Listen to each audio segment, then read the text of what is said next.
वालेकुम गाइस, कैसे हैं आप। Learn and create YouTube channel में आपका स्वागत है।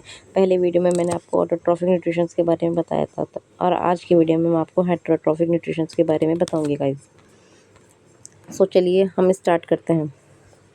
Heterotrophic nutritions organisms depend on others for food. जो ऑर्गेनिज्म्स खाने के लिए किसी दूसरी चीज़ पर डिपेंड्स होते हैं उन्हें हम बोलते हैं हेटेरोट्रॉफिक न्यूट्रिशंस।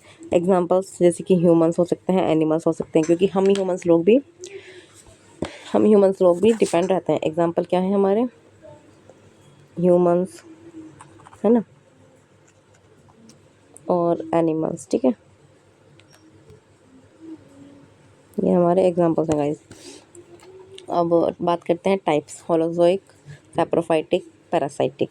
होलोजोइक में ह्यूमंस एंड एनिमल्स आते हैं, सैप्रोफाइटिक में फंजाई वगैरह टाइप आते हैं, पैरासाइटिक में कस्केटा and Plasmodium.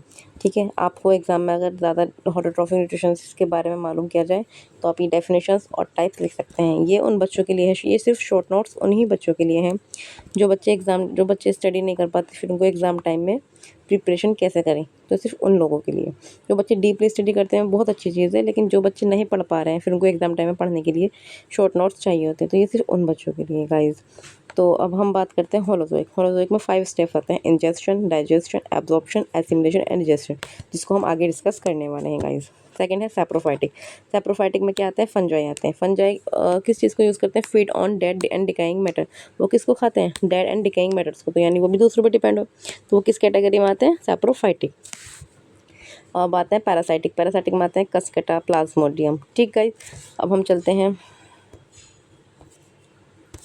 Nutritions in humans. Nutrition in humans, इसको हम होलोजोइक न्यूट्रिशन भी बोल सकते हैं। मैंने आपको बताया था इसके 5 स्टेप्स हैं: injection, digestion, absorption, assimilation and digestion. सबसे पहले अगर हम बात करें, हमारी स्टार्टिंग कैसे होती है, इंजेक्शन से।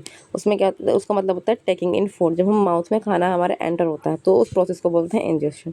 उसके बाद खाना हमारे पेट में जाता है, तो उस टाइम पे क्या होता है, कहते हैं नहीं खाना डाइजेस्ट होता है, तो उस प्रोसेस को बोलते हैं डाइजेशन, मतलब breaking down into simpler form.